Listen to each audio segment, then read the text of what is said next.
Hi అండి, welcome to my channel Kavyaraj vlogs. ఈరోజు video ఏంటంటే 6 to 9 months బేబీకి అయితే ఉగ్గు తయారు చేయడం అయితే ఈరోజు అయితే వీడియోలో అయితే చూపిస్తాను.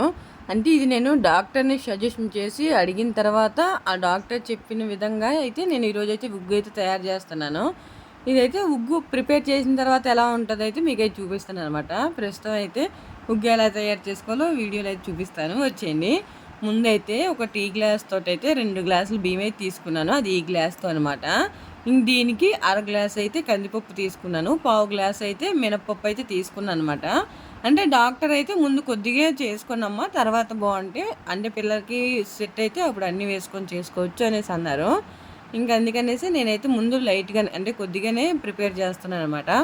మొత్తం ఇవన్నీ కలుపుకొని అయితే ఒకసారి మొత్తం అంతా కలిపేసుకోవాలి. తర్వాత వీటినైతే శుభ్రంగా 1-2 సార్లు అయితే కడుక్కోవాలి. వీటికైతే బాగా డస్ట్ అనేది ఉంటుందన్నమాట. అంటే నేను ఏంటంటే దానిమ్మ బియ్యం అయితే వేశాను, మా ఇంట్లో దానిమ్మ బియ్యం ఉంటాయి కాబట్టి నేను దానిమ్మ బియ్యం అయితే వేశాను. నేను డాక్టర్ని అడిగాను అనమాట. చాలామంది యూట్యూబ్లోని అంటే బాదము కాజు అవన్నీ వేస్తున్నారు కదా డాక్టర్, అవి వేయచ్చా అనేసి. ఆ డాక్టర్ ఏమన్నారంటే 6 months బేబీ ఎక్కడన్నా అవి డైజెషన్ చేసుకోగలదమ్మా, అవన్నీ ఏంటంటే ఓన్లీ స్టైల్‌కే. ఇంకా పాప, బాబు గానీ ఎవరైనా 6 months లోపు అయితే అవి ఏవి డైజెషన్ చేసుకోలేరు, అవన్నీ వేయకండి అనేసి అయితే డాక్టర్ అయితే చెప్పారనమాట. ఇంకా డాక్టర్ చెప్పిన ఐటమ్సే నేనైతే వేసి అయితే ఇంకా మామూలుగా ఉగ్గు అయితే తయారు చేస్తున్నాను. ఇంకా పప్పు, బియ్యం అన్నీ కడిగేసుకున్న తర్వాత అయితే ఇంకా పంచైతే పరిచేసి ఎండలో అయితే వీటినైతే ఎండబెట్టేస్తున్నాను. ఇవైతే బాగా ఎండిపోవాలి, అంటే బాగా ఆరిపోవాలి. నేనైతే మినిమం 4 hours అయితే పట్టింది అవి నాకు ఆరడానికి. అంటే బాగా ఎండ కాస్తుంది కదా, ఎండాకాలం ఒకటి కదా, అందుకనేసి నాకైతే 4 hours అయితే పట్టింది. చూసారు కదా ఎలా ఎండిపోయాయో.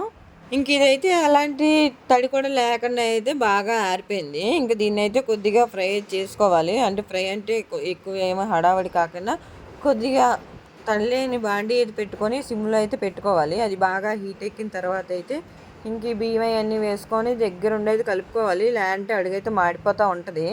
ఇది కొద్దిగా వేగుతున్నప్పుడు ఏంటంటే అరోమా అనేది వస్తూ ఉంటుంది. ఇంకా ఫ్లేవర్ వచ్చిన వెంటనే పొయ్యి అయితే కట్టేసుకోవాలి, లేదంటే మాడిపోతూ ఉంటాయి. ఏంటంటే కందిపప్పు అది ఉంది కదా, ఎక్కువసేపు వేగినా కానీ కొంచెం ఇదిగా ఉంటుంది అనమాట. ఇంకా అది వేగేలోపు దించేసే ముందైతే ఒక స్పూన్ జీలకర్ర అయితే వేసుకోవాలి. జీలకర్ర అనేది పిల్లల డైజెషన్కి అయితే హెల్ప్ చేస్తూ ఉంటుంది. ఇంకా అందుకనేసి కొద్దిగా జీలకర్ర అయితే వేసుకోవాలి. ఇంకా ఇదంతా రెడీ అయిపోయింది. ఇంక నేనైతే స్టవ్ కట్టేసుకొని దీన్ని అయితే శుభ్రంగా ఫ్యాన్ కింద అయితే చల్లారి పెట్టేశాను. ఇంక దీన్ని అయితే మిక్సీ అయితే వేసేసుకుంటున్నాను. మిక్సీ ఏంటంటే చల్లగా అయిన తర్వాత వేసుకోవాలి, లేదంటే మిక్సీ అనేది పోతుంది అనమాట. ఇంక నేనైతే మిక్సీ అయితే వేసేసుకుంటున్నాను. చూసారు కదా పిండిలా రెడీ అయిపోయింది. మనకైతే ఉగ్గు పిండి అయితే రెడీ అయిపోయింది కదా. ఇంకా దీన్ని అయితే ఒక బాక్స్లో అయితే స్టోర్ చేసుకుందాము. ఇది ఎలా లేదన్నా ఒక 3 months దాకా అయితే ఉంటుంది.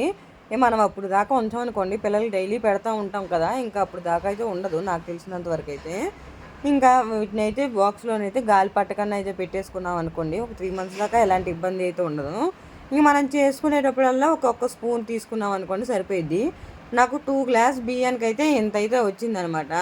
ఇది మా పాపకి ఎలా లేదని ఒక 1 month దాకా అయితే వస్తుంది ఈజీగానా. ఇంక నేనైతే గాలి తగలకుండా డబ్బాకి బాగా క్యాప్ అయితే వేసేసుకున్నాను. ఇంకా దీన్ని ప్రిపేర్ చేయడం ఎలాగా అంటే, ఇందాక తీసుకున్న బియ్యం ఉంది కదా, దానికి ఒక 2 గ్లాస్ వాటర్ అయితే తీసుకున్నాను. ఇది ఏంటంటే ఎక్కువసేపు ఉడకడం వల్ల బాగుంటుంది అనమాట టేస్ట్ అనేది. ఇంకా నీళ్ళైతే పెట్టుకొని ఇంక నేనైతే హీట్ చేసుకుంటున్నాను. అవి మరిగేలోపు అయితే కొద్దిగా పిండిని అయితే ఒక స్పూన్ పిండిని తీసుకొని కొద్దిగా వాటర్ వేసుకొని కలుపుకోవాలి.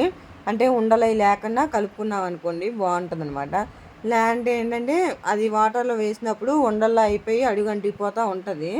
చూసారు కదా, నేను ఒక స్పూన్ పిండినే తీసుకున్నాను, దాంట్లో కొద్దిగా వాటర్ వేసుకొని ఎలాంటి ఉండలు లేకుండా అయితే మిక్స్ చేసేసుకోవాలి. మళ్ళీ ఉండల్లా ఉన్నదనుకోండి, మనం వాటర్లో వేసినప్పుడు అయితే మరిగే వాటర్లో వేసినప్పుడు అది ఏంటంటే ఉండల్లా ఫామ్ అయిపోయి అడుగంటిపోతూ ఉంటుంది. దాన్ని మనం చూసుకుంటూ కలుపుకుంటూ ఉండాలన్నమాట, లేదంటే అడుగంటిపోతూ ఉంటుంది. ఇంకా నీళ్ళు మరిగేటప్పుడు అయితే కొంచెం సాల్ట్ అయితే వేసాను. మరి ఎక్కువ అయితే వేయకూడదు, పిల్లలకి అసలు సాల్ట్ యూజ్ చేయకూడదు. నేను ఫస్ట్ టైం కదా పెడుతున్నాం అనేసి చిన్న సాల్ట్ అయితే వేసాను.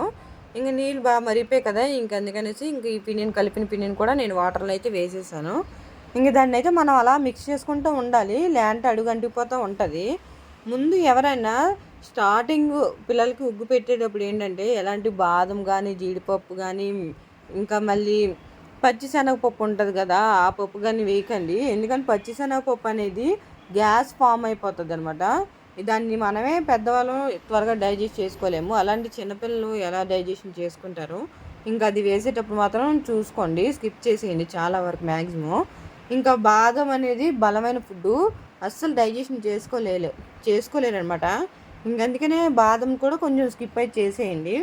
9 మంత్స్ తర్వాత ఎలాంటి ఫుడ్ పెట్టినా నో ప్రాబ్లం. కానీ ఇప్పుడు ఏంటంటే స్టార్టింగ్ స్టేజ్ కదా, ఏదన్నా ఒకసారి పెట్టి చూసి అది డైజెషన్ అవుతుందో లేదో అని చూసుకోవాలి. లేదంటే పిల్లలు ఇబ్బంది పడుతూ ఉంటారు, వాళ్ళ బాధ మనం చూడలేం కదా. ఇంకందుకనేసి బాదం అవన్నీ స్కిప్ అయితే చేసేయండి. ఇంక ఉగ్గు అయితే రెడీ అయిపోయింది. ఈ వీడియో కనుక నచ్చితే లైక్ చేయండి, సబ్స్క్రైబ్ చేసుకోండి.